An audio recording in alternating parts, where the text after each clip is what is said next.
പുതുതായിട്ട് വരുമാനം ലഭിച്ചു തുടങ്ങുന്ന ഒരു വ്യക്തി അദ്ദേഹത്തിൻ്റെ വരുമാനത്തെ എങ്ങനെ ശരിയായ രീതിയിൽ സ്പെൻഡ് ചെയ്യാം, എങ്ങനെ ശരിയായ രീതിയിൽ വിനിയോഗിക്കാം, എന്താണ് നമ്മൾ അതിനകത്ത് മുൻഗണന കൊടുക്കേണ്ടത്, എന്താണ് അതിൻ്റെ പ്രയോറിറ്റീസ്, ഇതിന് വേണ്ടിയിട്ടുള്ള ഒരു 5 പ്രധാനപ്പെട്ട പോയിന്റുകളാണ് ഇന്നത്തെ വീഡിയോയിലൂടെ നമ്മൾ ചർച്ച ചെയ്യുന്നത്. This is Jiju Abraham. Welcome to my channel fortune with Jiju.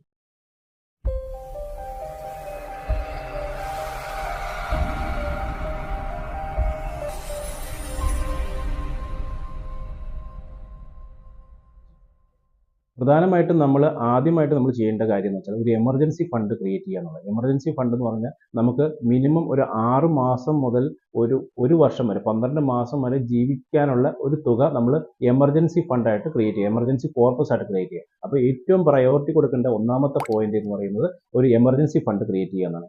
രണ്ടാമതായിട്ട് പിന്നെ പറയുകയാണെങ്കിൽ ഒരു ഹെൽത്ത് ഇൻഷുറൻസ്, പ്രോപ്പറായിട്ടൊരു ഹെൽത്ത് ഇൻഷുറൻസ് എടുക്കുക.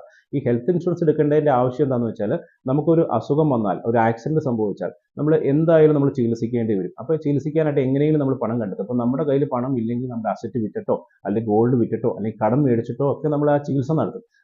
അപ്പോൾ ഒരു വെൽത്ത് പ്രൊട്ടക്ഷൻ ടൂൾ കൂടിയാണ് നമ്മുടെ പ്രോപ്പർ ഹെൽത്ത് ഇൻഷുറൻസ് എടുക്കുക എന്നുള്ളത്. അപ്പോൾ രണ്ടാമത്തെ പോയിന്റ് ഞാൻ ഇവിടെ പറയുന്നത് ഒരു പ്രോപ്പറായിട്ടൊരു ഹെൽത്ത് ഇൻഷുറൻസ് എടുക്കുക.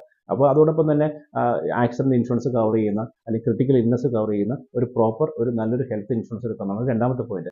മൂന്നാമത്തെ പോയിന്റ് എന്ന് പറയുന്നത് ഒരു ടേം ഇൻഷുറൻസ്, പ്രോപ്പർ ഒരു ടേം ഇൻഷുറൻസ് എടുക്കുക എന്നുള്ളതാണ്. ടേം ഇൻഷുറൻസ് എടുക്കുന്നതിൻ്റെ ആവശ്യം എന്ന് പറഞ്ഞാൽ നമ്മുടെ ഈ ഒരു വ്യക്തിയുടെ ആബ്സെൻസിൽ എന്തെങ്കിലും സംഭവിച്ചു പോയി കഴിഞ്ഞാൽ അദ്ദേഹത്തിൻ്റെ ഫാമിലിനെ ഫിനാൻഷ്യലി സപ്പോർട്ട് ചെയ്യാനായിട്ട്, അദ്ദേഹത്തിൻ്റെ ഫാമിലിനെ സപ്പോർട്ട് ചെയ്യാനായിട്ട്, കുട്ടികളെ ടേക്ക് കെയർ ചെയ്യാനായിട്ട്, അദ്ദേഹത്തിന് ലോൺസോ ലയബിലിറ്റീസോ ഉണ്ടെങ്കിൽ അതിനെ മേക്കപ്പ് ചെയ്യാനായിട്ട് നമുക്കൊരു ടേം ഇൻഷുറൻസ് ആവശ്യമാണ്. അപ്പോൾ ടേം ഇൻഷുറൻസ് എടുക്കുമ്പോൾ പ്രോപ്പറായിട്ടുള്ള കവറേജ് ഉണ്ടെന്നുള്ളത് നമ്മൾ ശ്രദ്ധിക്കുക. കാരണം എന്ന് വെച്ചാൽ നമ്മുടെ ആനുവൽ ഇൻകത്തിൻ്റെ ഒരു 10 to 12 ടൈംസ് എങ്കിലും കവർ ചെയ്യാവുന്ന രീതിയിലുള്ള ടേം ഇൻഷുറൻസ് ആണ് വേണ്ടി വരുന്നത്.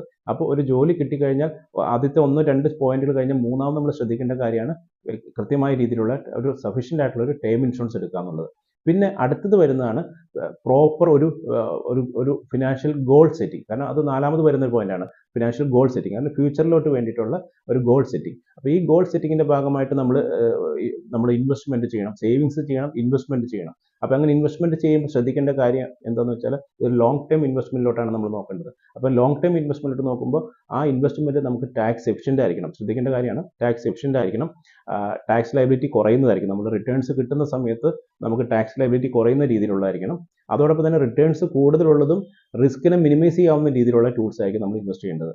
അപ്പോൾ കൂടുതൽ റിസ്ക് എടുത്തിട്ട് റിട്ടേൺസ് കിട്ടുകയല്ല, റിസ്കിനെ മിനിമൈസ് ചെയ്യും റിട്ടേൺസിനെ കൂട്ടുകയും ചെയ്യാൻ പറ്റുന്ന രീതിയിലുള്ള പ്രോഡക്റ്റ് നമ്മൾ ഇൻവെസ്റ്റ് ചെയ്യാം. അഞ്ചാമത്തെയും ഏറ്റവും പ്രധാനപ്പെട്ടതുമായ കാര്യമാണ് റിട്ടയർമെൻറ്റ് പ്ലാനിങ്. റിട്ടയർമെൻറ്റ് പ്ലാനിങ് എന്ന് പറയുന്നതുകൊണ്ട് ഉദ്ദേശിക്കുന്നത് നമ്മൾ ലിവിങ് ടു ലോങ്, കൂടുതൽ കാലം നമ്മൾ ജീവിച്ചിരിക്കുമ്പോൾ നമുക്ക് വേണ്ടിയിരുന്ന ഫിനാൻഷ്യൽ നീഡ്സ് ഇതിനെ മാനേജ് ചെയ്യാൻ വേണ്ടിയിട്ടാണ് നമ്മൾ റിട്ടയർമെൻറ്റ് പ്ലാനിങ് എടുക്കുന്നത്. അപ്പോൾ ഇതിന് വേണ്ടിയിട്ടുള്ള പ്ലാനിങ് നമ്മൾ റിട്ടയർമെൻറ്റ് സമയത്തല്ല സ്റ്റാർട്ട് ചെയ്യേണ്ടത്. എപ്പോഴാണോ നമുക്ക് വരുമാനം കിട്ടി തുടങ്ങുന്നത് ആ സമയത്താണ് നമ്മൾ റിട്ടയർമെൻറ്റ് പ്ലാനിനെ കുറിച്ച് ചിന്തിച്ചു തുടങ്ങുന്നത്. അപ്പോൾ ഇങ്ങനെ പ്രധാനപ്പെട്ട 5 കാര്യങ്ങളാണ് നമ്മൾ ഇന്നത്തെ വീഡിയോയിലൂടെ ഡിസ്കസ് ചെയ്ത്.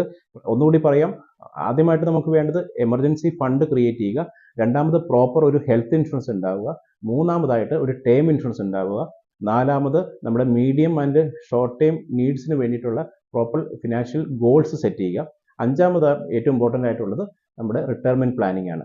ഇതുമായിട്ട് ബന്ധപ്പെട്ട് നിങ്ങളുടെ നിർദ്ദേശങ്ങൾ കമൻറ്റ് ബോക്സിൽ കമൻറ്റ് ചെയ്യുക. Thank you.